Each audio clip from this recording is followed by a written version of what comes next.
Assalamualaikum warahmatullahi wabarakatuh. Bismillahirrahmanirrahim. Innal hamdalillah nahmaduhu wa nasta'inuhu wa nastahdihi wa nastaghfiruh wa na'udzu billahi min shururi anfusina wa min sayyiati a'malina.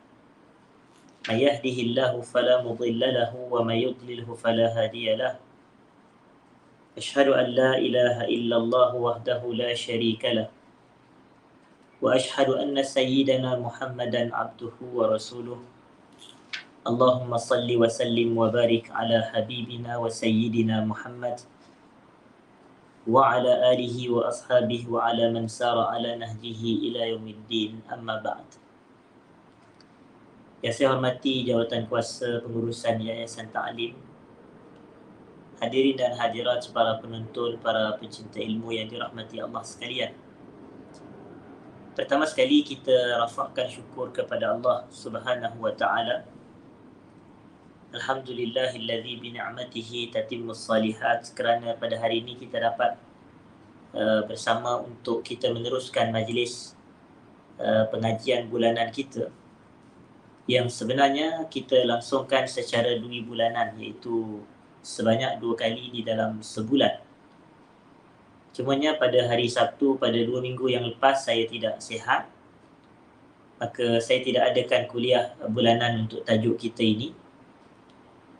Dan Alhamdulillah pada pagi ini kita dapat bersama bagi kita meneruskan perbahasan menggunakan kitab Ma'alim fi Tariqi Talabil Ilm.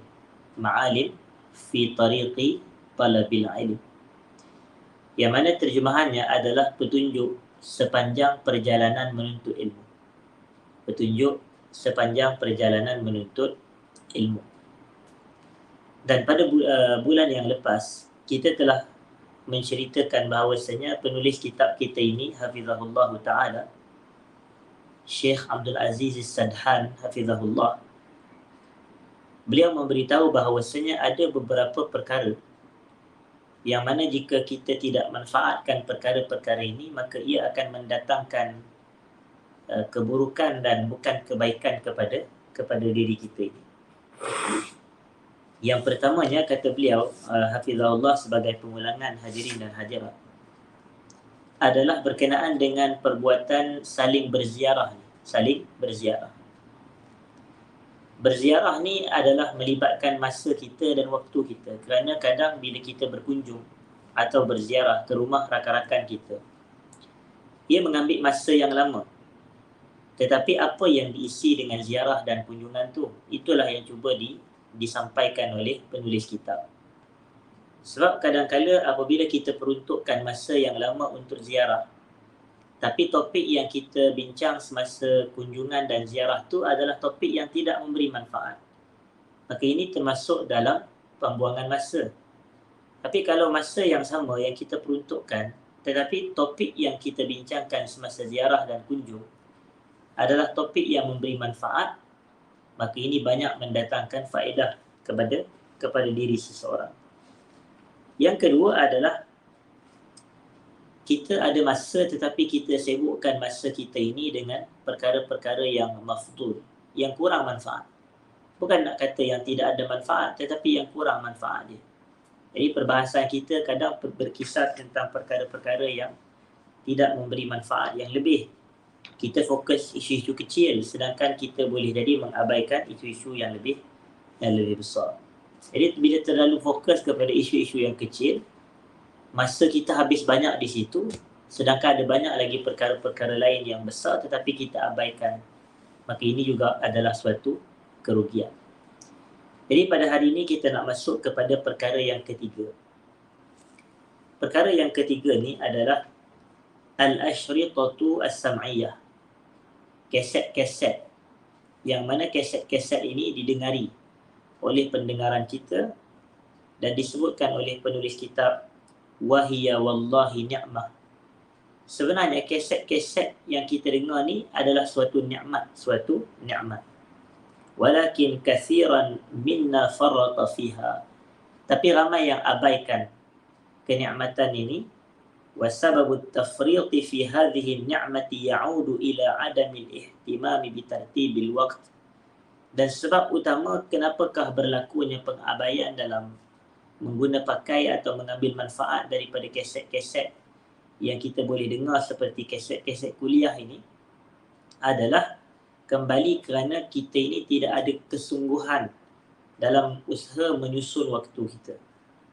Dia kata walaqad qara'tu asaran fi awwalil mawdu' anna as-salafa kanu yaqulun innal ilma, ataupun yang lebih tepat walaqad qara'ta, sebenarnya walaqad qara'ta asaran fi awwalil mawdu'. Kita semua atau awak semua telah pun membaca pada awal tajuk kita sebelum ini bahawasanya ada suatu asar, dan asar ini adalah bukan kata-kata Nabi, tetapi ia adalah riwayat daripada para salaf, maknanya perkataan-perkataan salafus salih, yang mana menyebutkan al-ilmu yu'ta wa la ya'ti. Ini adalah kata-kata siapa?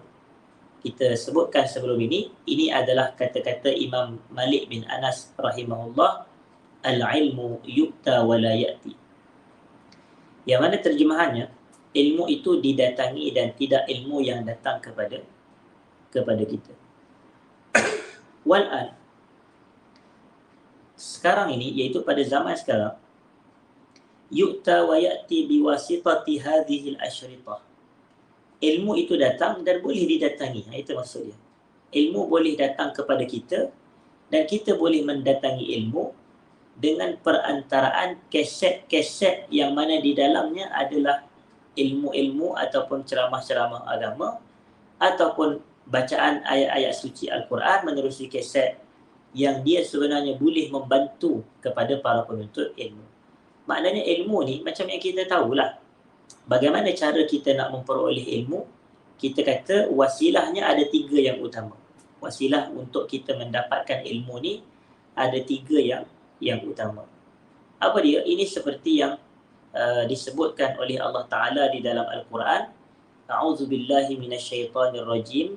Wallahu akhrajakum min butuni ummahatikum la ta'lamuna syai'a wa ja'ala lakumus sam'a wal absara wal af'idata la'allakum tashkurun, kata Allah.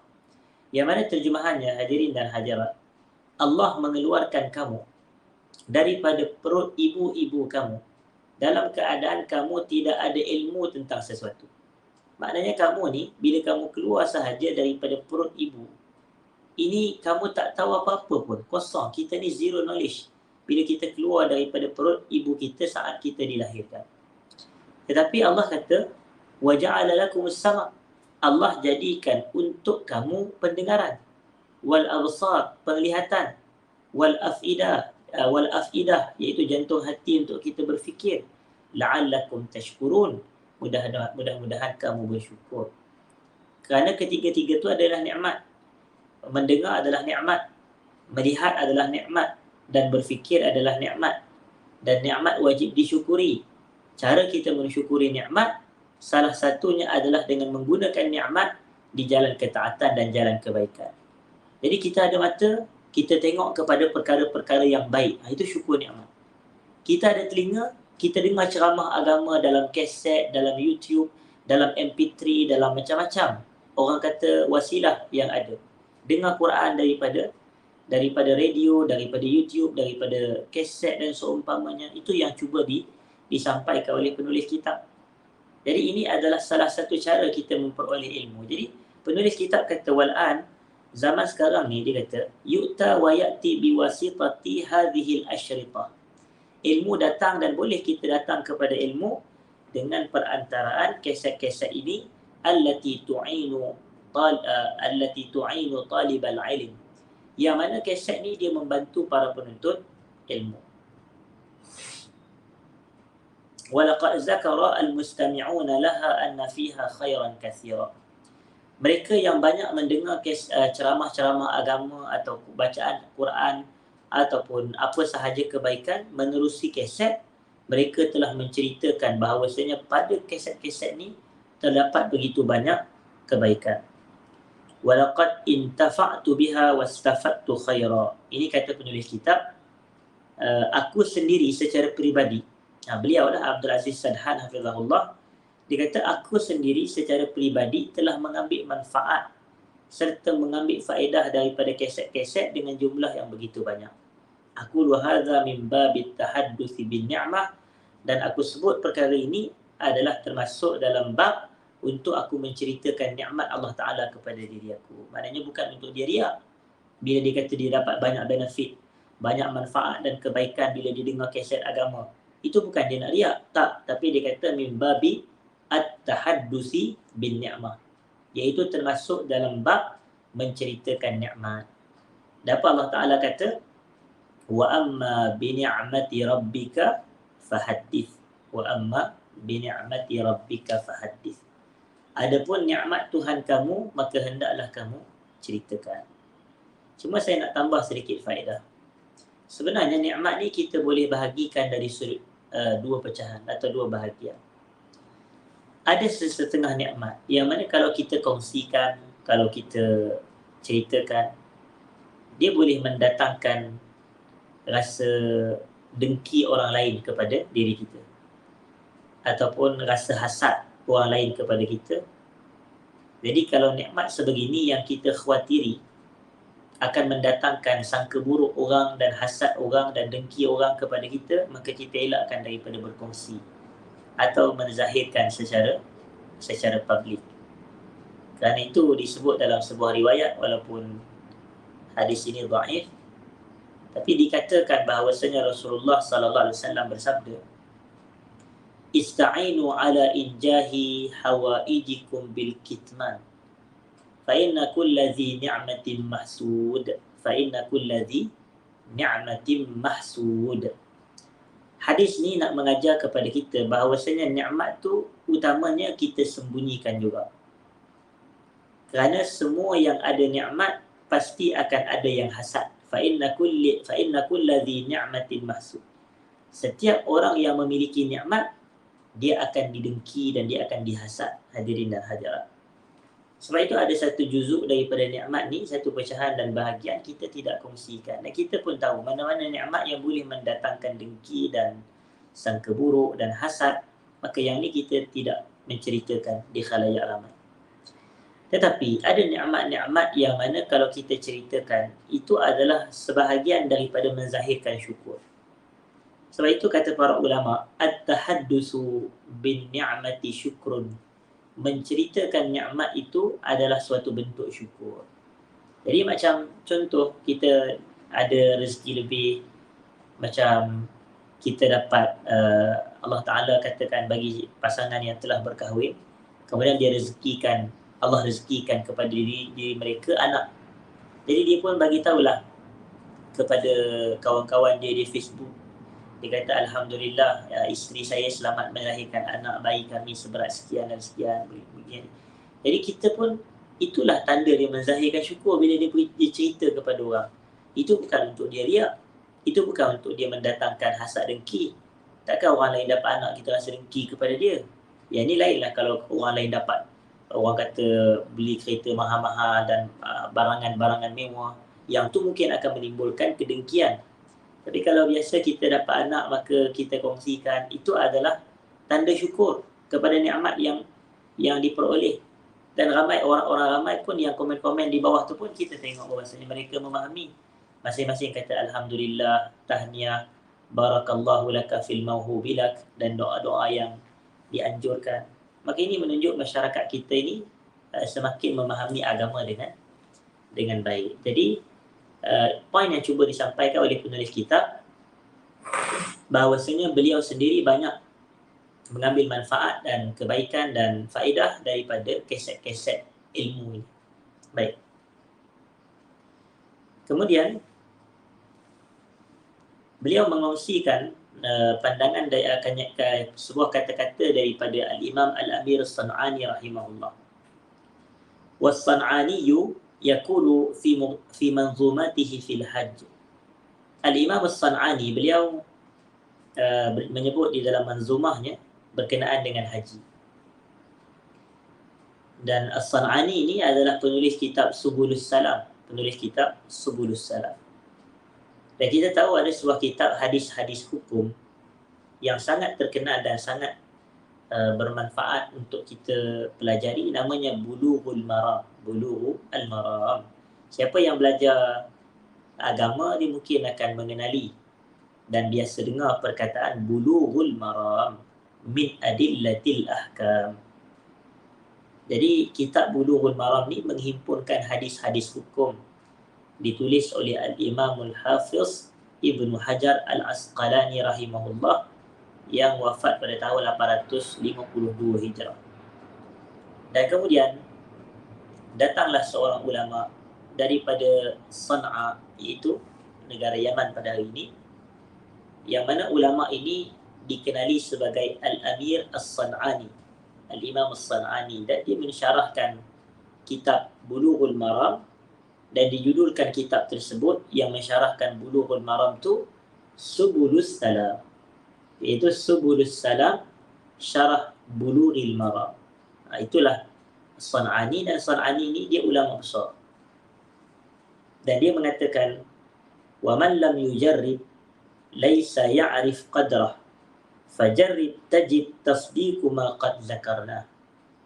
Terjemahan dia, sesiapa yang tidak pernah merasai, nescaya dia tidak akan tahu kadar kedudukannya. Hendaklah kita jarib dulu, kena rasa dulu.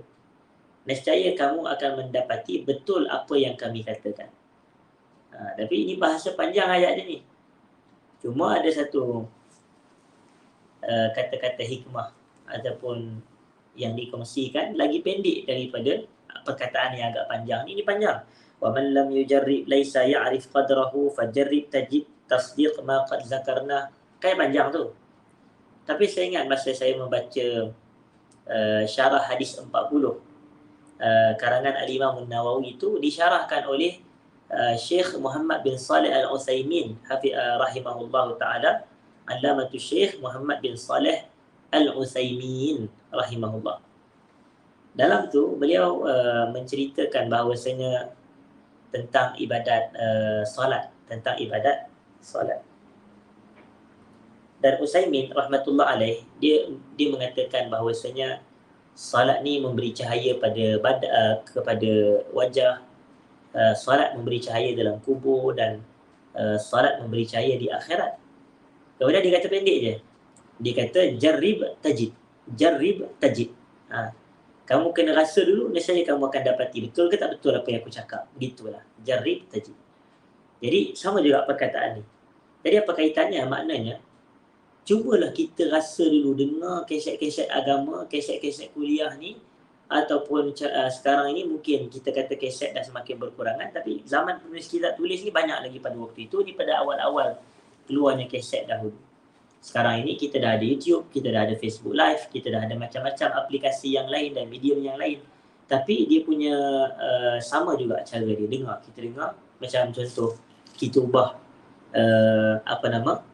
ayat keset ni kita ubah kepada Facebook Live. Macam sekarang kita ikuti siaran langsung, kita dengar kuliah yang disediakan oleh pihak Yayasan Ta'lim menerusi laman Facebook dan YouTube, begitu. Jadi kita ambil manfaat dan kita boleh dengar. Sama sahaja konsepnya dengan keset-keset ilmiah ini. Jadi kalau kita cuba dengar banyak kali dan berulang kali, maka inilah kita akan dapati bahawasanya banyaknya manfaat yang kita boleh dapat. Baik, kalau kita rajin dengar ceramah dalam YouTube, banyak faedah yang kita boleh dapat, yang mungkin kita tak ada kesempatan nak hadir ke masjid dan disurau untuk mendengar ceramah agama. Atau kalau kita ada kesempatan nak dengar ceramah agama di masjid dan surau, tetapi boleh jadi penyampai itu penyampaiannya mungkin kurang memuaskan dari sudut ilmu dan seumpamanya. Jadi kita dapat banyak benefit daripada kita mendengar yang disebutkan sebagai keset-keset ilmu ini. Kemudian dikatakan di sini, ini kata-kata penulis kitab hafizahullah taala. Alaysa min ni'matillahi 'alaik ay yakuna al-'ilm musahiban laka fi sayrika wa fi ittija'ika 'ala firashika wa fi julusika 'ala ma'idatik. Dia kata bukankah menjadi suatu nikmat Allah ke atas diri kita ini sekiranya ilmu itu sentiasa berdamping dengan kita ketika kita tengah berjalan, ketika kita tengah berbaring di atas katil, ketika kita sedang duduk di hadapan makanan-makanan dan hidangan-hidangan, Jadi maknanya ilmu sentiasa ada. Apa maksudnya? Maknanya kalau kita sebelum nak tidur, kita berbaring di atas katil, kita kadang buka je radio, kita pasang kaset ceramah agama, contoh. Atau kita buka handphone kita buka YouTube, kita pasang kuliah-kuliah agama. Sambil kita tidur. Bukankah ilmu berdamping dengan kita saat kita tengah baring? Bila kita tengah berjalan pula, macam ada orang pakai earphone, atau bagi pengguna iPhone, dia pakai AirPod sebagai contoh. Jadi dia pakai, letak kat telinga dia, ataupun earphone, gantung dekat telinga dia masing-masing, dan dia tekan YouTube ataupun MP3 sekiranya ada. Jadi dia dengar ceramah ustaz-ustaz yang dia yakini keilmuan dia, dan dia percaya kepada sumber-sumber yang disampaikan adalah sumber-sumber yang orang kata ada yang autentik, iaitu yang berdalil yang kukuh. Jadi pada waktu itu maka dia pun dapat manfaat. Sambil tengah berjalan ni, sambil tengah berjalan apa semua, pakai AirPod, pakai earphone jalan, tapi dapat dengar ceramah begini dan begini, banyak manfaat. Sambil tengah bawa kereta pun, pasang radio pula, kita pasang kaset di situ, maka dengar, pasang ceramah-ceramah agama. Sekarang ni mungkin tidak kaset, tapi kita boleh linkkan dengan Bluetooth, dan seumpamanya boleh connect daripada phone kepada radio di kenderaan masing-masing. Jadi banyak jalan nak dapatkan ilmu ni. Pada tengah drive, tengah menghadap jam ke apa semua, kita dengar ceramah, dapat ilmu. Begitu. Jadi bukankah ini suatu nikmat Allah kepada kamu? Kamu berjalan pun, ilmu berdamping dengan kamu. Kamu baring nak tidur pun atas katil, ilmu berdamping dengan kamu. Kamu tengah duduk nak menjamu hidangan makanan pun, ilmu berdamping dengan kamu. Alaysa min ni'matillahi alaik. Kita kata bala. Kata betul, ini adalah nikmat Allah Ta'ala kepada diri kita, dan kita wajib syukuri nikmat ini. Alhamdulillahillazi bi ni'matihi tatimmus salihat. Dan disebutkan di sini, wa innal wahida minna idza ahsana intiqa'al ashrita. Salah seorang kita, kalaulah dia bijak dalam dia memilih kaset-kaset ni, maknanya dia dah pilih siap. Yang ni ada kaset lagu, yang ni kaset nasyid, yang ni kaset ceramah agama. Kalau dia bijak dalam memilih, dia warattaba waqtan li sama'iha fi sayyaratihi aw fi manzilihi, dan dia susun waktu untuk dia mendengar kaset-kaset yang terpilih, yang terkandung di dalam kaset-kaset ini ilmu-ilmu yang bermanfaat, dan dia susun masa dia untuk dia dengar kaset-kaset ni dalam kereta dia atau di rumah dia. La wajada fi dhalika khairan katsiran. Saya si Polan ni, dia akan mendapati begitu banyak kebaikan pada perbuatan itu. Tengok, kita kata kalau kita ambil pandai susun masa dan pandai susun kaset, itu pun betul juga. Pandai susun kaset ni maknanya pandai pilih kaset yang bagaimana yang kita nak dengar semasa kita sedang memandu, atau semasa kita sedang di rumah, atau di pejabat dan seumpamanya. Waqad huddithtu anna ahada syabab as-salihin qad hafidha al-Qur'an al-Karim kullahu bi fadlillah thumma bi sababi hadhihi asyrita. Allahu akbar. Aku ni, ada orang cerita ke aku, kata penulis kitab, hafizahullah ta'ala, ada seorang budak muda ni, dia ada seorang anak muda yang soleh. Dia telah menghafal satu Quran, keseluruhan Quran, 30 juzuk, 114 surah, 6,236 ayat. Dia hafal Quran ni bagaimana? Melalui pendengaran dia sahaja terhadap kaset-kaset Quran. Kan dulu banyak orang macam, saya ingat masa zaman belajar di sekolah menengah dahulu. Zaman saya sekolah menengah pun pada umur 13 sampai ke 18, itu pun dah sekurang-kurangnya 13 tahun yang lepas. Jadi maknanya 10 tahun, 15 tahun yang lepas, kita katakan kaset ni famous. Jadi ada CD, ada kaset. Jadi kita pun pasang kaset untuk kita dengar bacaan Quran yang dibaca oleh Abdul Rahman Sudais, ataupun Shuraim, ataupun Mahir Mu'akli dan seumpamanya pada zaman tu lah. Jadi ini kita tengok, kita dengar, dan kita pun boleh hafal Quran dengan dengar kaset. Punya hebatnya. Tapi saya secara peribadi, pengalaman peribadi saya masa saya belajar di peringkat universiti, kami masa di universiti memang ada tugasan untuk kita menghafal 6 juzuk daripada ayat-ayat Al-Quran. 6 juzuk daripada ayat-ayat Al-Quran. Dan 6 juzuk ni adalah 6 juzuk yang terakhir daripada Al-Quran. Jadi bila 6 juzuk yang terakhir ni, dan dia merupakan satu syarat, maknanya dalam peperiksaan nanti memang ada ujian hafalan Quran. Maknanya Syekh akan panggil dan dia akan tebuk bacaan Quran kita.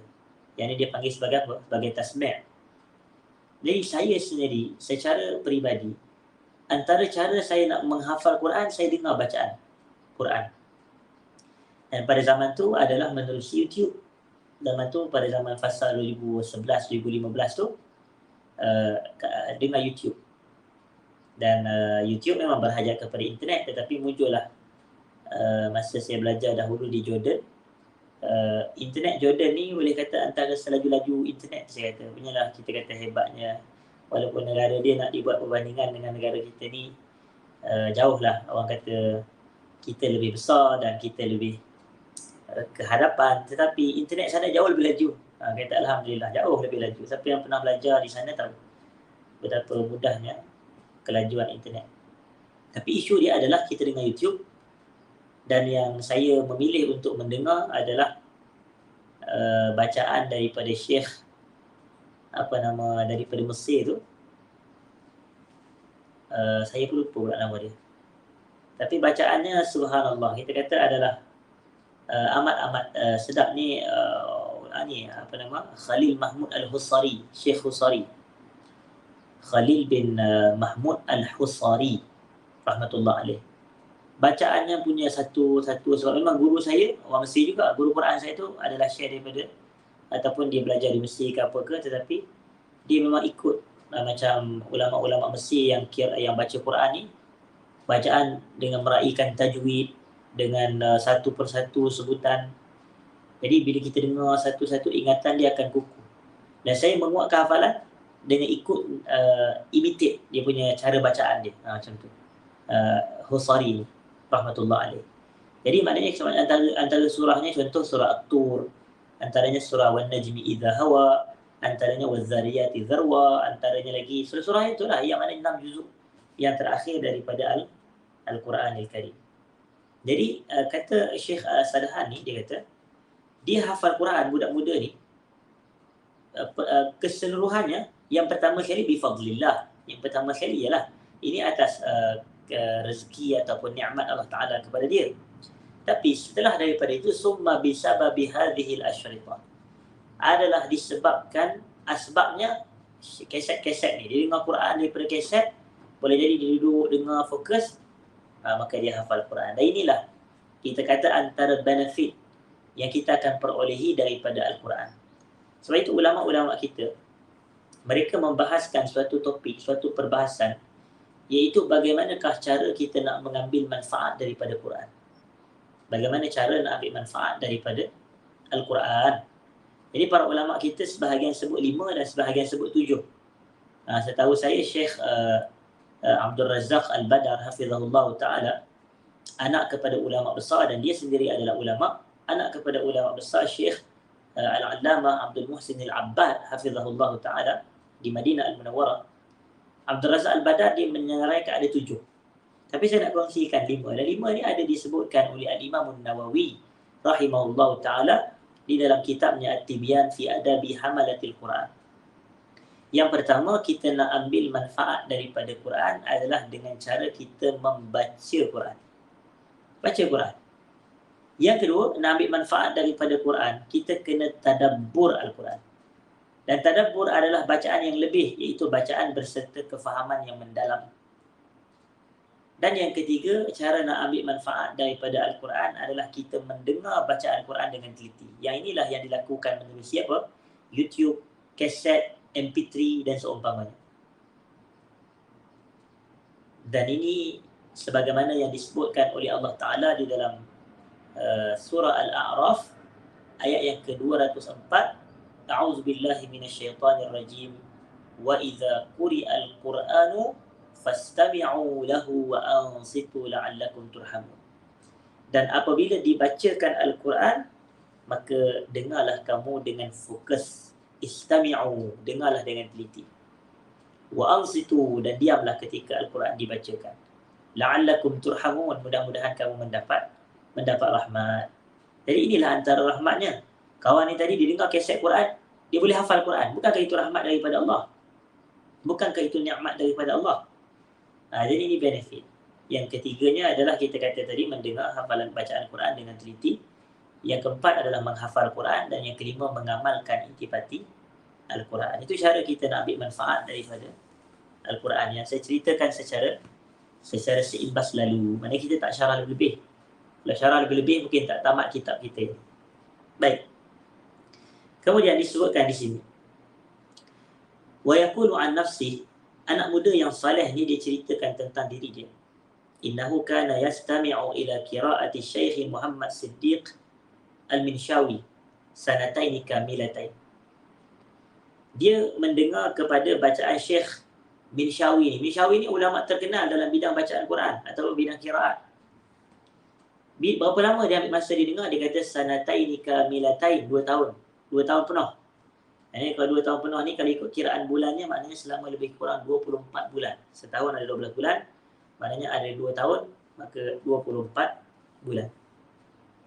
Kullama intaha min syariq a'adahu hatta asbaha al-Quran salisan ala lisani. Begitu. Ataupun yang lebih tepat, salasan. Kalau saya tidak silap, salasan ala lisani. Setiap kali tamat sahaja satu keset, dia pasang keset, a'adah, dia ulang balik. Kalau dia dengar sekali, tamat, ulang balik. Dengar, tamat. Macam orang dengar ceramah dari YouTube, dan ceramah tu ceramah yang bermanfaat.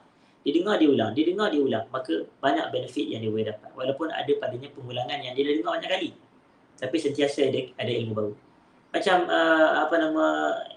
Al-Muzani lah. Al-Muzani ni dia baca, dia mengulang bacaan dia terhadap kitab Al-Um banyak kali.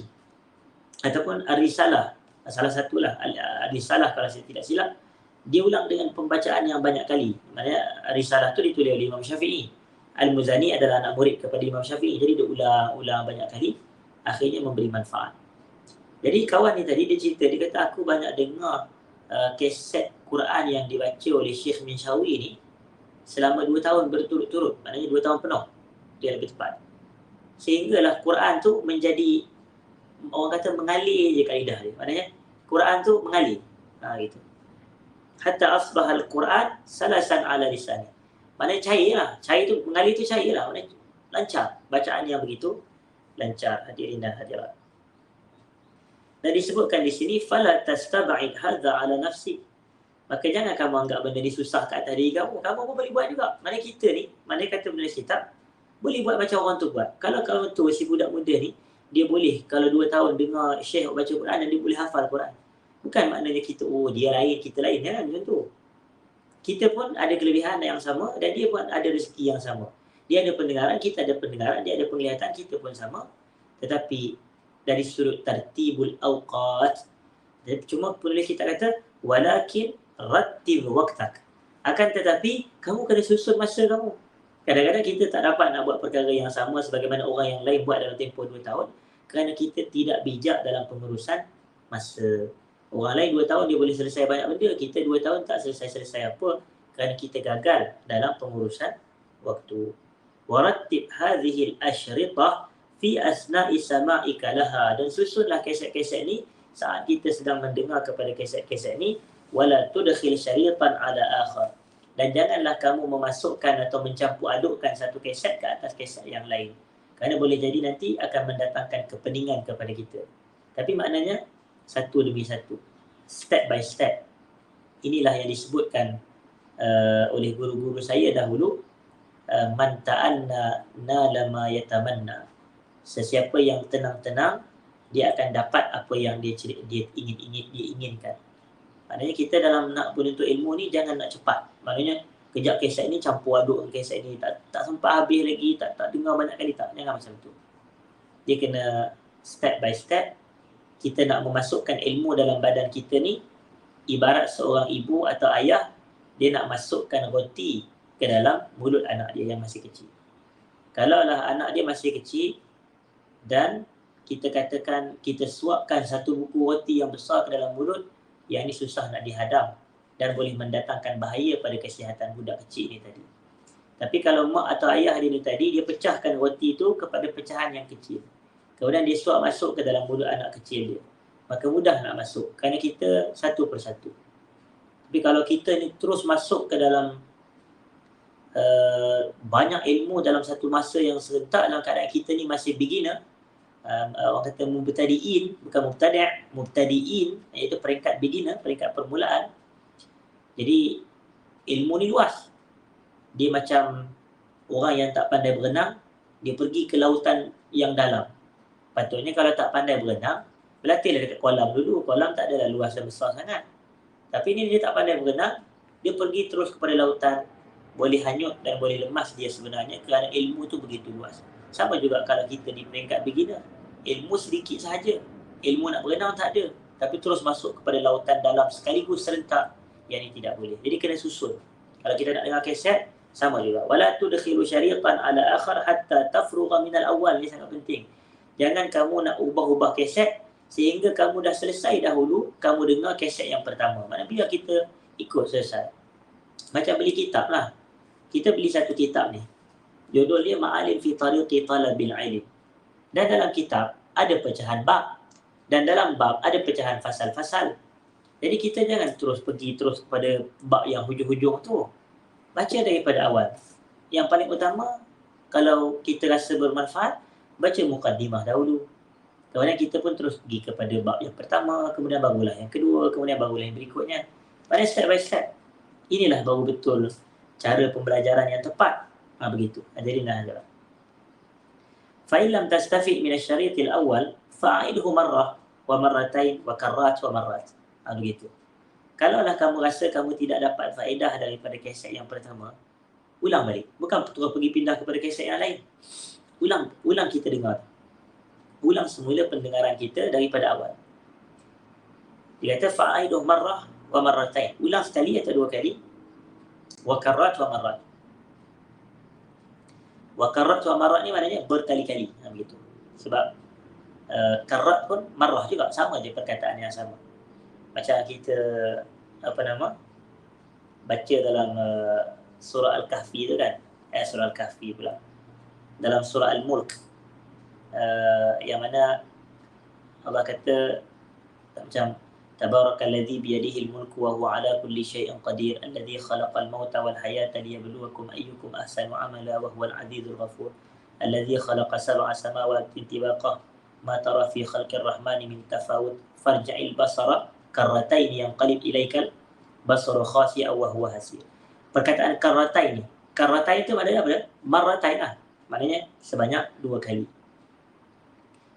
Kalau tengoklah sebanyak sekali dan 2-3 kali, kita tak akan jumpa pun ciptaan Allah ni yang tidak baik ataupun yang tidak bagus. Hadirin dan hadirat. Jadi kita marratain wa karrat wa marrat.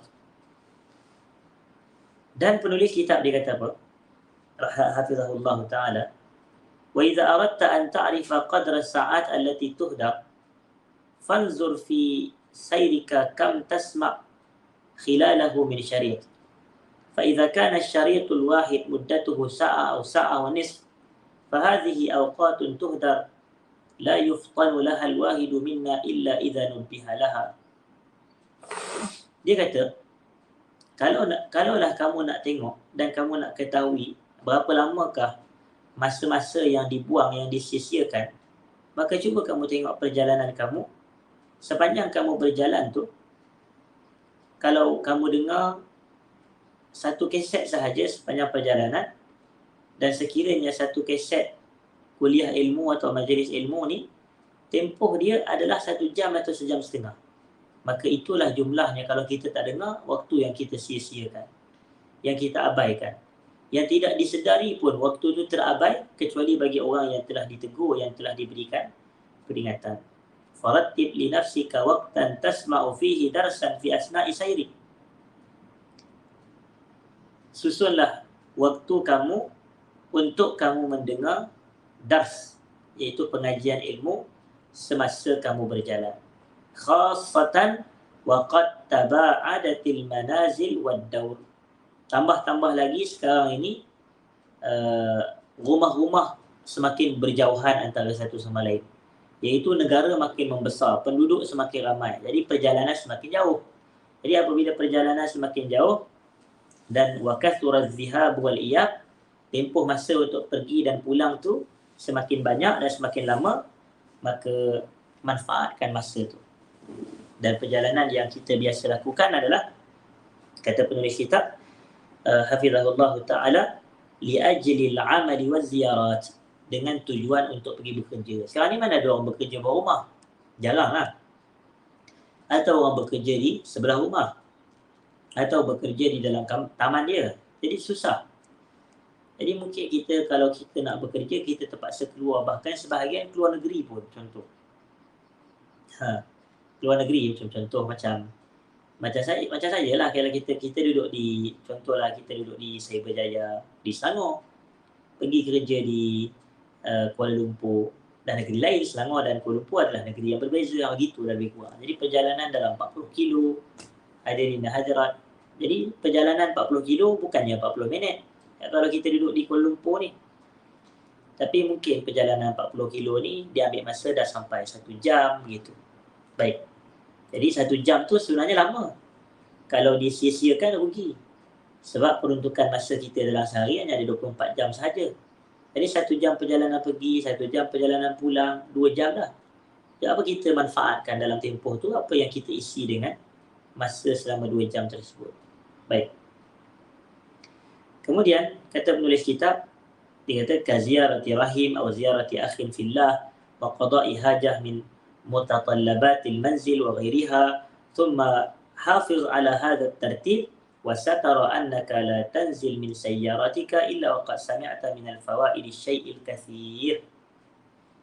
Dia kadang kita perjalanan jauh tu seperti kita nak ziarah kita punya keluarga, atau kita nak ziarah kawan-kawan kita, atau kita nak menyelesaikan hajat, keperluan daripada keperluan rumah, macam nak beli barang dapur, nak pergi beli barang masak begitu. Kemudian peliharalah tertib ini, maknanya susunan masa ini. Nescaya kamu akan dapati apa? Kamu turun je daripada kereta kamu, banyak dah kamu dengar faedah. Masa kita masuk kereta, langkah masuk ke dalam kereta dan kita duduk, kita ni kosong. Tapi pasang je YouTube dengar ceramah agama, pasang radio dengar ceramah agama, pasang kaset dan seumpamanya, maka kita turun kereta, ilmu bertambah. Tadi kosong, ni banyak dah ilmu kita, disebabkan masa kita gunakan untuk mendengar ilmu. Walaupun tidak hadir kuliah di masjid ataupun surau, tetapi walaupun tidak baca kitab, tapi kita manfaatkan telinga. Sebab tu kita kata tadi, nak dapat ilmu ni mendengar dan melihat dan berfikir. Jadi kalau kita tak boleh melihat dari sudut secara berdepan, fizikal, ustaz depan-depan mata macam di masjid, macam di surau, dengarlah ceramah di YouTube, begitu. Sekarang ni banyak, cuma nak tak nak sahaja. Maksudnya tidak ada sebarang keuzuran untuk kita ni dilihat sebagai orang yang tidak tahu hukum hakam agama. Sedangkan telah begitu banyak hukum hakam agama tersebar di media-media yang pelbagai seperti Facebook Live ada, YouTube ada, MP3 ada, audio ada, macam-macam, hadirin dan hadirat. Baik. Zakartu hadza li kasratiha. Tujuan aku sebutkan sebab benda ni banyak berlaku. Ataupun kaset ni banyak. Wali'anna fiha min al-ilmi asy-syai'ul kabir atau asy-syai'ul katsir. Kerana banyak terdapat ilmu-ilmu di dalam medium ini, wasilah ini. Wali'anna masyayikhana wa kibara masyayikhina ilmuhum mahfuzun fiha. Kerana masyayikh-masyayikh kita dan ulama-ulama kibar kita, ilmu mereka banyak masih kekal dalam kaset-kaset. Begitu. Yang ni cerita macam puluhan tahun dahulu ataupun 20, 30 atau 40 tahun dahulu. Masa zaman-zaman kaset tu ada. Zaman dulu mana dia tidak begitu hidup sangat YouTube ni ataupun Facebook Live ni. Facebook Live ni mungkinlah kita kata dalam 5 ke 7 tahun kebelakangan ni. Zaman memang YouTube pun dah lama, tapi mungkin waktu itu tidak begitu meluas dari sudut penggunaannya dalam menyebarkan majlis-majlis ilmu. Tapi kita ambil contoh ulama-ulama kita yang mungkin contemporary, sezaman dengan kita, tapi kalau tuan-tuan perasan, kita mungkin tak pernah tengok muka-muka mereka, tapi kuliah mereka disebarkan dari sudut audio. Maknanya ada rakaman audio. Contohnya macam kita tengok zaman Syekh Abdul Aziz bin Abdullah bin Bas, bekas mufti Saudi dahulu, rahmatullah alaih.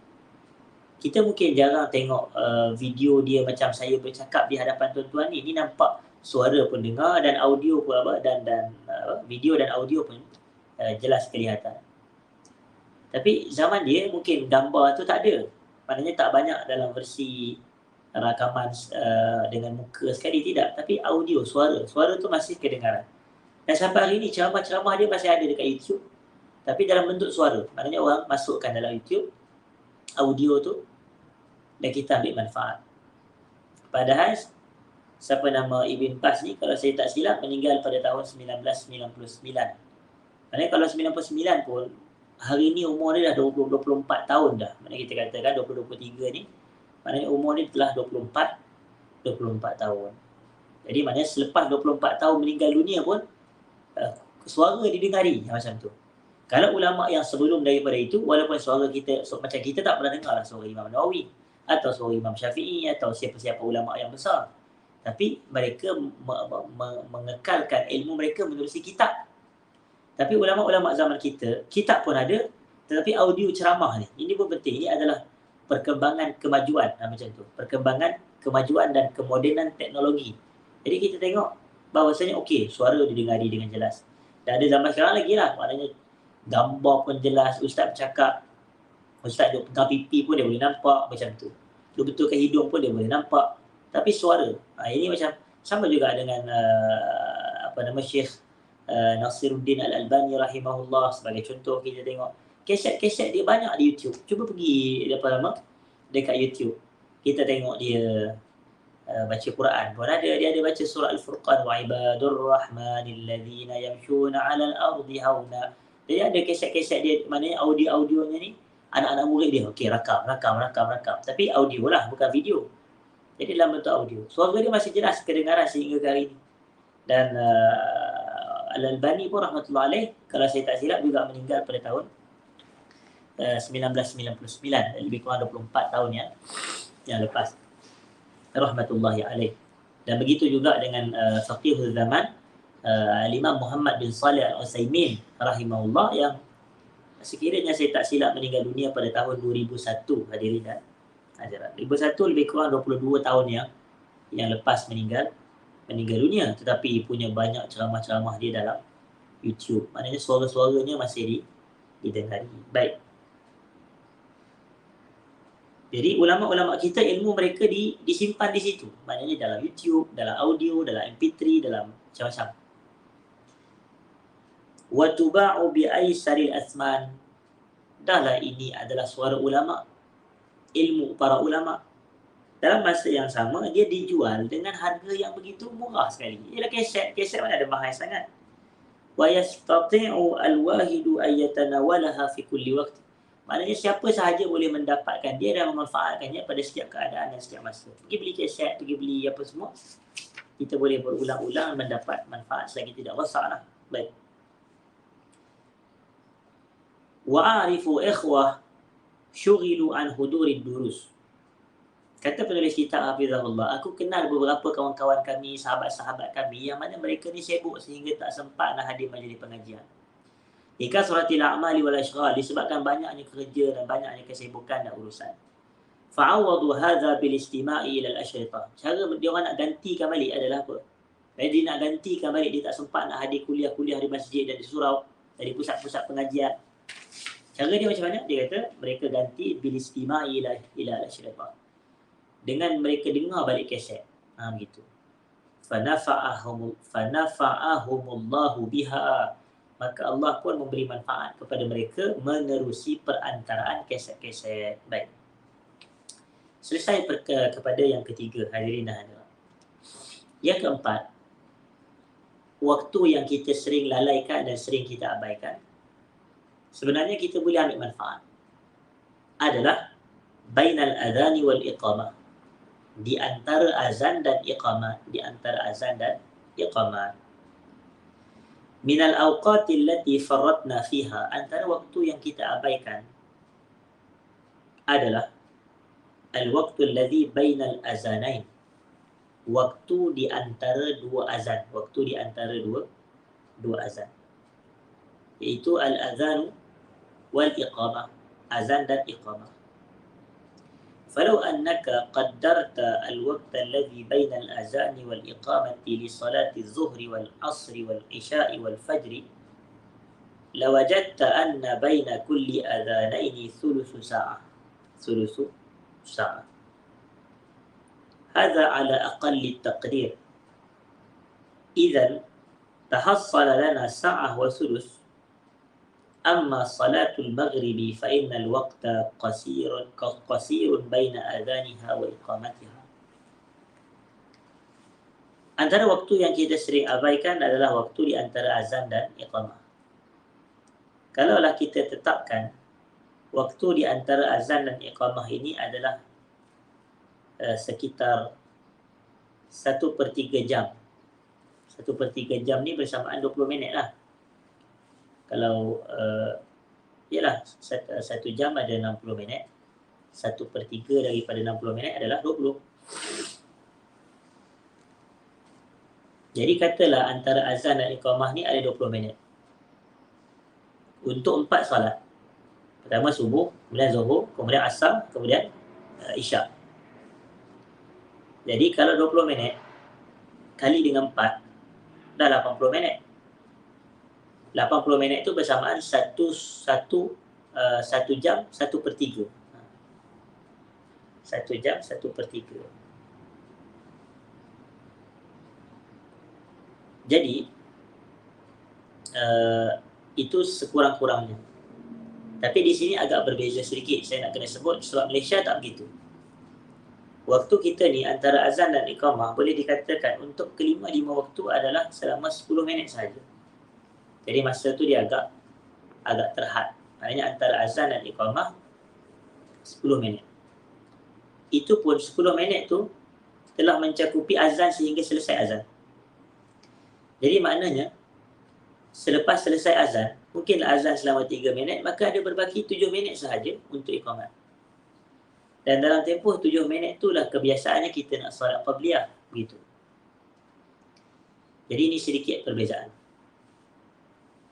Cuma kalau di negara Arab, macam masa zaman saya belajar di Jordan dahulu, dia lebih kurang 15 minit untuk setiap waktu, kecuali subuh. Maknanya iqamat selepas 15 minit azan. 15 minit daripada waktu azan. Kecuali subuh. Kenapa? Kerana subuh, selepas azan subuh, kena ditunggu setengah jam dahulu. Begitu. Kalau masa saya belajar di Jordan dulu lah. Azan subuh, selepas setengah jam baru iqamat. Jadi tempoh antara azan dan iqamah tu ada setengah jam, lama tu. Jadi apa yang kita isi? Saya masih ingat masa saya belajar dahulu. Kami ada mengikuti satu sesi pengajian ilmu dengan tokoh tafsir di Jordan dahulu, iaitu Syekh Salah Abdul Fattah Al-Khalidi. Salah Abdul Fattah Al-Khalidi rahimahullah. Beliau meninggal pada tahun lepas atau 2 tahun lepas kiranya saya tidak silap. Syekh Salah Abdul Fattah Al-Khalidi ini dalam majlis tersebut, dia ceritakan tentang peribadi dia dengan Quran. Dia kata, aku ni dalam setiap hari, dia kata setiap hari, tanpa dia miss, tanpa dia terlepas, antara azan subuh dengan iqamat, dia khatam 1 juzuk sehari je. Maknanya 1 juzuk sehari. Bila dia baca Quran 1 juzuk sehari, antara azan dan iqamah bagi salat subuh. Jadi ada 30 hari, maka dia boleh khatam Quran sebulan sekali begitu, dengan bacaan 1 jam sehari. Jadi kita tengok di sini, sebenarnya kita pun boleh buat juga sebenarnya. Katalah kita ada 5 waktu solat, dan antara azan dan iqamah tu mungkinlah susah sedikit untuk kita mengkhatamkan 1 juzuk Al-Quran kerana mungkin bacaan kita ini tidak lancar dan seumpamanya. Tapi sebenarnya ada masa-masa yang lain yang boleh kita guna pakai, yang kita peruntukkan. Cuma itu tidak bermakna dalam tempoh 10 minit di negara kita ini antara azan dan iqamah bagi setiap salat fardu. Kita tak boleh ambil manfaat, boleh. Boleh ambil manfaat. Cuma kita kena ada seni, begitu. Kita kena ada kebijaksanaan dalam beribadat di antara azan dan iqamah. Saya ambil contoh. Kita tahu bahawasanya ada hadis yang menyebutkan daripada Nabi sallallahu alaihi wasallam, la yuraddu ad-du'a'u bainal azani wal iqamah. Tidak ditolak doa yang dilakukan di antara azan dan iqamah. Tidak ditolak doa. Doa ketika azan dan iqamah ni mustajab. Tetapi kalau contoh kita ni selepas azan kita berdoa. Doa sehingga qamat. Bagi saya ini adalah bukan keutamaan. Keutamaannya macam mana? Keutamaannya selepas azan kita salat. Dan salat qabliyah sebagai contoh. Dan setiap salat fardu ada 2 rakaat sebelumnya.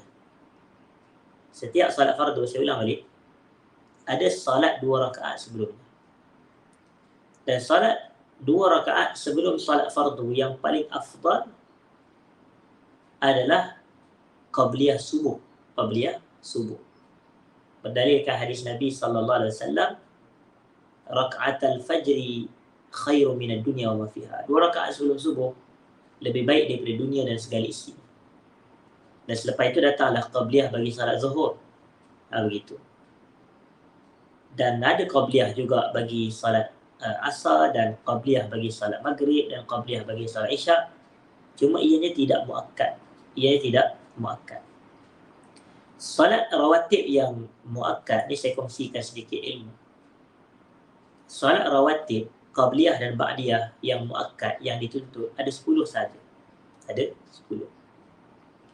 Yang pertama 2 rakaat sebelum subuh. Yang kedua 2 rakaat sebelum zuhur. Yang ketiga 2 rakaat selepas zuhur. Yang keempat 2 rakaat selepas maghrib, dan yang kelima 2 rakaat selepas isyak. Jadi qabliyah yang dituntut ni ada 2 je dah. Yang pertama qabliyah subuh, yang kedua qabliyah zuhur yang muakkad. Itu maksud saya. Tapi ini tidak bermakna tidak ada salat 2 rakaat sebelum salat fardu. Ada. Sebab itu sabda Nabi SAW, baina kulli adhanaini salah. Baina kulli adhanaini salah. Di antara 2 azan adanya satu salat. Di antara 2 azan ada satu salat. Dan 2 azan tu apa makna dia? Di antara azan dan iqamat ada satu salat. Jadi, kalaulah selepas azan, sebelum iqamat, kita mendirikan salat 2 rakaat. Di dalam salat adanya sujud.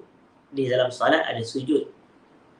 Dan bila kita sujud, bila kita sujud, kita berdoa ketika sujud, dan ini menggabungkan dan menghimpunkan 2 faktor kemustajaban doa.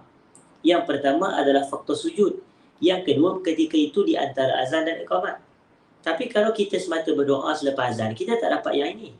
Tapi kalau kita salat sunat 2 rakaat antara azan dan iqamat, kita dapat dua-dua. Kita dapat waktu mustajab doa, azan dan iqamah, dan kita dapat keadaan yang paling memustajabkan doa ketika kita sedang sujud. Jadi kan kalau kita boleh dapat 2, kenapa kita nak ambil 1? Kita kalau boleh dapat dua-dua yang baik, lebih baik kita ambil dua-dua yang baik, hadirin dan hadirat. Baik. Jadi boleh sebenarnya untuk kita memanfaatkan masa kita. Sebab kadang ada sebahagian orang antara azan dan iqamah macam-macam kita boleh buat. Ada je masa antara azan dan iqamah kita sibukkan dengan bacaan Quran sedikit, atau zikir, atau doa, atau solat, begitu.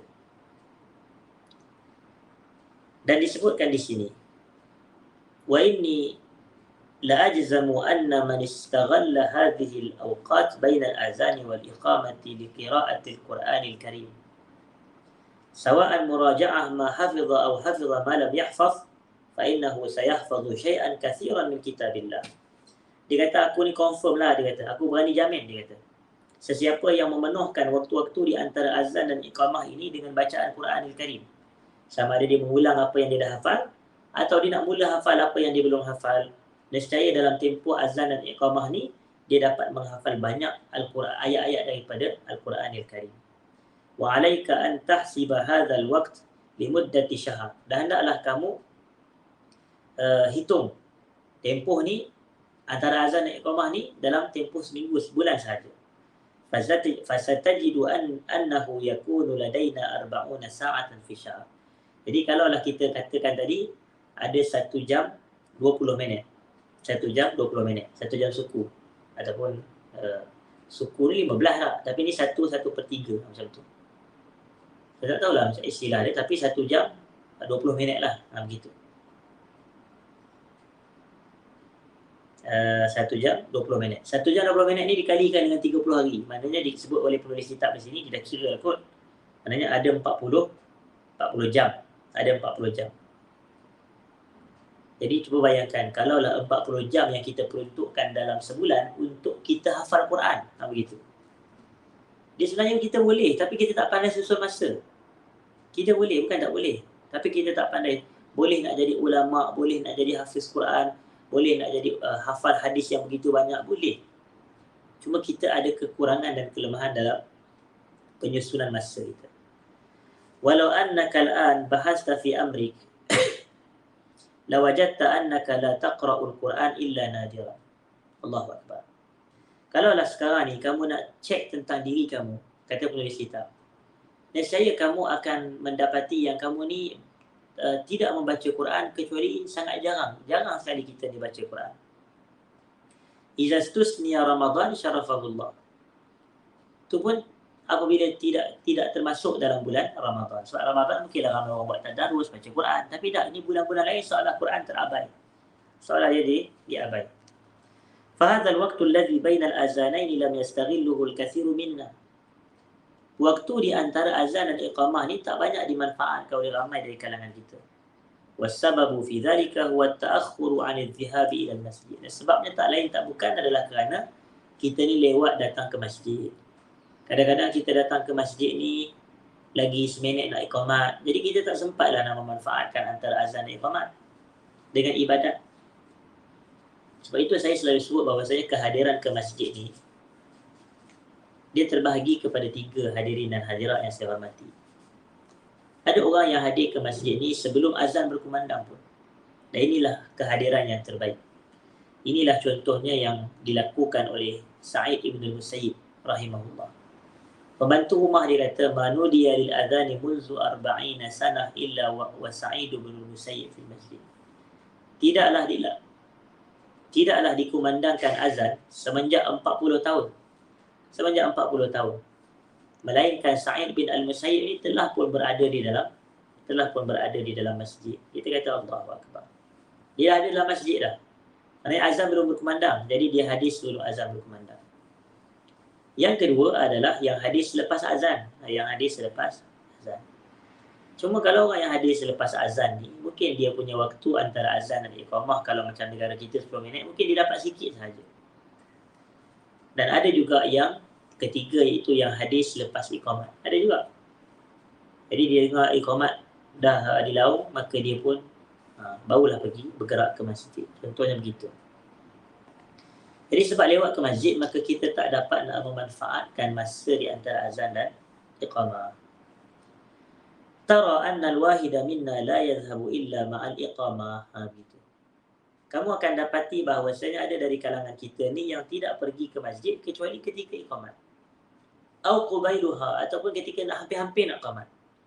Musahiban li alfadhiha, maknanya serentak dengan lafaz. Bila Allahu akbar terus baru nak gerak. Maknanya dia serentak dengan lafaz. Fala huwa istaghalla al-waqt, maka dia tidak memanfaatkan waktu.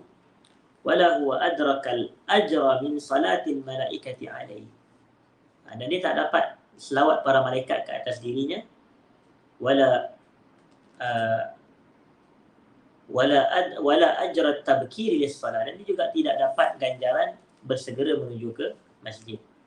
Wala idrak as-saff wala idrak as-saffil awal, ataupun idrak saffil awal. Dia tidak mendapatkan fadilat salat di saf yang pertama. Dia datang lambat. Itu yang sembahyang di saf yang kelima, yang saf ketiga, yang keempat. Wa ma ajmala wa ma arwa'a ma rawa Ibnu Hajar fi at-Tahdhib fi tarjamati Ibrahim bin Maimun As-Sa'ikh haitsu zakar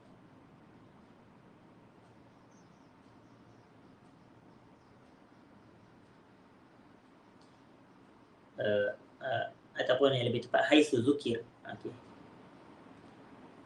Alangkah begitu indahnya dan begitu menariknya apa yang diriwayatkan oleh Imam Ibn Hajar. Ibn Hajar di sini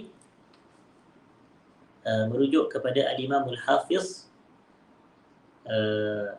Ibn Hajar Al-Asqalani rahimahullah, Abul Fadl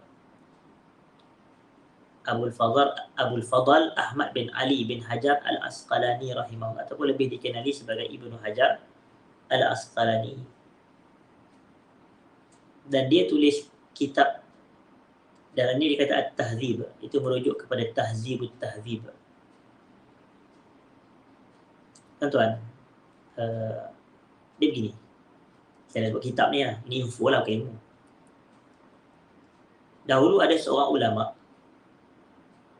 dia menulis kitab Al-Kamal fi Asma'ir Rijal. Al-Kamal fi Asma'ir Rijal. Saya tak ingat Al-Kamal ni fi Asma'ir Rijal ni siapa tulis, sama ada Abdul Ghani Al-Maqdisi ke, Ibnu Qudamah Al-Maqdisi ke, saya tak apa ingat. Al-Kamal fi Asma'ir Rijal ni adalah menghimpunkan tentang biografi atau terjemah-terjemah kepada ulama-ulama hadis ni. Al-Kamal fi Asma'ir Rijal. Tapi oleh kerana kitab ni besar, maka dia ditahzibkan. Dia telah macam disusun dan diringkaskan oleh Al-Imam Al-Hafiz Al-Mizzi rahimahullah. Dan Al-Mizzi menamakan kitab tu sebagai Tahzibul Kamal fi Asma'ir Rijal. Begitu. Tetapi kitab Tahzibul Kamal ni pula ditahzibkan juga ataupun ditahzibkan pula oleh Al-Imam Ibn Hajar Al-Asqalani. Jadi Imam Ibn Hajar menamakan kitab tu sebagai Tahzibut Tahzib, Tahzibu At-Tahzib. Dan tak lama selepas daripada itu, Ibn Hajar sekali lagi dia usaha dia buat kitab Taqribut Tahzib. Dan ni Taqribut Tahzib ni sejilid je. Jadi daripada besar-besar, kecil-kecil gitu. Dia besar kepada kecil. Itu Al-Kamal fi Asma'ir Rijal, Tahzibul Kamal fi Asma'ir Rijal, Tahzibut Tahzib dan Taqribut Tahzib. Jadi Tahzibut Tahzib dan Taqribut Tahzib penulisnya adalah sama, ditulis oleh Ibn Hajar Al-Asqalani. Jadi Ibn Hajar ni dia kongsikan tentang biografi seorang ulama yang mana namanya adalah Maimun Ibn Mihran. Saya minta maaf, Ibrahim bin Maimun. Ibrahim bin Maimun. Bukan Maimun bin Mihran, Ibrahim bin Maimun. Ibrahim bin Maimun ni diceritakan oleh seorang ulama hadis yang bernama Yahya bin Ma'in. Yahya ibnu Ma'in. Yahya bin Ma'in ni, atau lebih dikenali sebagai Ibn Ma'in, beliau menceritakan tentang biografi Ibrahim bin Maimun. Dia kata apa? Kana najjaran. Sebelum ini, Ibrahim bin Maimun ni dia adalah seorang tukang kayu. Najjar. Najjar ni tukang kayu. Wa kana idza rafa'a al-mitraqah.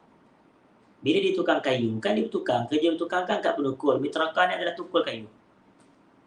Jadi dia ketang, di mana dia macam nak ketuk kayu tu dengan penukul. Mitraqah ni penukul. Wasami al-azan. Tengah buat kerja tu, tiba-tiba dia dengar azan. Lam yarudduha marrah saniyah. Dia tak ketuk kali yang kedua. Dia terus letakkan dia punya penukul dekat tepi. Dan dia pun wa innama badara lizihabi lil masjid. Dan dia pun bersegera pergi ke masjid.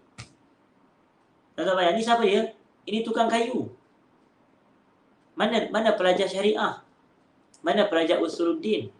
Mana pelajar Islamic Studies? Pengajian Islam? Mana ustaz? Mana ustazah?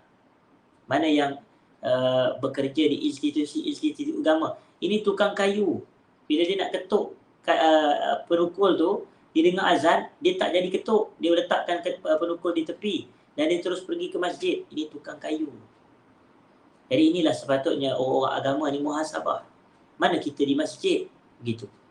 Manakah letak duduknya kita di masjid? Orang panggil kita ustaz, orang panggil kita ni pelajar-pelajar agama, kita ni pelajar syariah, pelajar usuluddin. Jadi sepatutnya ini lebih memberi kesan kepada kita hadirin dan hadirat untuk sentiasa segera hadir ke masjid.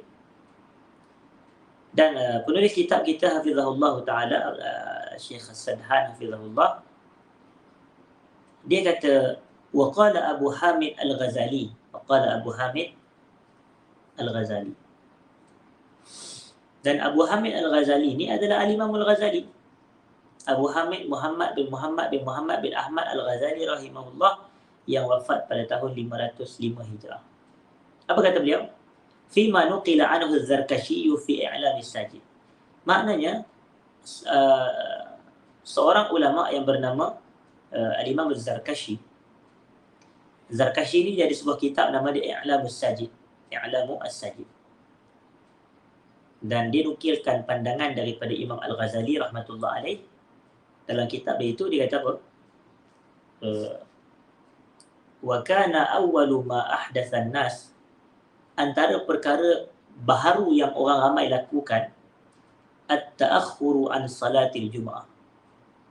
Lewat hadis solat Jumaat. Kadang khatib dah berkhutbah baru datang. Bukannya isu azan kedua ke azan pertama kan, tidak. Khatib dah berkhutbah. Kadang-kadang bila khatib tu dah khutbah yang kedua, dia baru datang. Dan kadang-kadang dah selesai khutbah baru dia datang nak solat Jumaat. Kita kena ingat solat Jumaat bukan semata solat 2 rakaat. Solat Jumaat tu adalah mencakupi khutbah. Dua khutbah dan dua rakaat solat. Itulah betul solat Jumaat. Jadi dikata di sini antara perkara yang direka oleh orang-orang yang kemudian ni adalah lewat datang sembahyang Jumaat. Walaqad kana al-awailu, generasi yang terdahulu, yadhhabuna lil Jum'ah bis-surs fi aidihim. Mereka pergi menuju ke arah solat Jumaat dengan membawa pelita di tangan mereka. Maknanya tengah-tengah gelap subuh dah pergi dah sembahyang Jumaat. Begitu. Ai mubalaghatun fit tabkiri laha, iaitu begitu mubalaghah. Mubalaghah ni apa dia dalam bahasa Inggeris? Exaggerate, maknanya ataupun terlalu berlebihan dalam bersegeranya menuju ke arah salat Jumaat. Dan yang terakhir hadirin dan hadirat sebelum saya tutup, falau annana istaghlaina hadha alwaqt la li ajli alwaqti fahasab bal tam'an fil ajri fit tabkir lis-salah lawajadna khairan katsiran min ar-rahati an-nafsiyyah war-rahati al-badaniyyah wa min tahsil al-fawaid al-'ilmiyyah. Kalaulah kita benar-benar memenuhkan waktu ini bukan semata-mata kerana waktu sahaja, tidak, tapi sebab kita nak mengharapkan ganjaran dalam bersegera hadir ke solat. Maksudnya hadir awal ke masjid untuk kita ada peluang masa yang lebih bagi kita ni buat preparation untuk mendirikan solat berjamaah. Nescaya kita akan mendapati kebaikan yang begitu banyak dan ketenangan jiwa dan ketenangan badan. Sebab kalau hadir awal kita tak adalah kelang kabut. Tenang jiwa kita dan badan kita pun tenang. Tapi kalau dah hadir lambat ni, dia datang imam dah rakaat yang terakhir, dia pun punya kelang kabut, dah lari, duk mengah apa semua. Itu kan tak ada ketenangan pada jiwa dan tak ada ketenangan pada badan. Sebab tu para ulama tak benarkan. Sebahagian ulama kata haram, lari-lari datang masjid. Sebahagian ulama kata makruh. Ini berdalilkan hadis Nabi SAW, "Idza ataitumus salah fa'alaikum bis-sakinati wal waqar." Apabila kamu datang ke arah salat, iaitu ke masjid, hendaklah kamu tenang-tenang sahaja dan santun sahaja. Tidak perlu fa'tuha wa antum tamshun. Datanglah ke masjid dalam keadaan kamu berjalan. Wala ta'tuha tas'aun. Janganlah kamu datang ke masjid sambil nak berlari-lari. Wa ma adraktum fasallu. Apa yang kamu dapati daripada perbuatan imam, ikutlah. Wa ma fatakum fa'atimmu. Kalaulah ada beberapa perbuatan imam yang kamu terlepas, sempurnakanlah. Itulah yang dipanggil sebagai masbuk. Maknanya sempurnakan selepas imam selesai memberi salam. Dan yang lebih afdal sekiranya atau setelah imam selesai memberi salam yang kedua. Hadirin dan hadirat. Waktu itu baru afdal kita bangun bagi orang yang masbuk. Jadi isunya di sini adalah isu memanfaatkan masa-masa yang kita telah sebutkan dan memanfaatkan wasilah-wasilah yang kita telah disebutkan. Seperti perbahasan kita yang ketiga dan yang keempat, manfaatkan keset-keset ceramah-ceramah agama atau medium-medium yang terdapat padanya, majlis-majlis ilmu seperti YouTube, seperti Facebook Live, seperti pelbagai medium yang lain. Dan yang kedua, manfaatkan waktu-waktu yang ada, contoh antara azan dan iqamah dan seumpamanya, dan lebih utama kalau kita hadir awal ke masjid, maka kita ada banyak masa di situ, maka kita boleh isi masa tu dengan bacaan Quran atau hafalan Quran atau aktiviti-aktiviti lain yang berfaedah. Jadi saya rasa memadai sekadar itu perbahasan kita pada tengah hari ini atau pada hari ini. Belum tengah hari lagi, saya minta maaf. Jadi kalau ada sebarang persoalan, jadi saya rasa tidak ada persoalan yang diajukan. Kalau ada mungkin dah naik dah color merah dekat chat saya ni, tapi tak ada. Jadi saya rasa memadai dan mencukupi sekadar itu perbahasan kita pada hari ini, hadirin dan hadirat. Saya minta maaf jika ada salah dan silap, terkasar bahasa dan seumpamanya. Jazakumullah khairan bagi yang hadir mendengar. Semoga bermanfaat majlis kita pada hari ini. Aku qauli hadza, astaghfirullahal azim li wa lakum.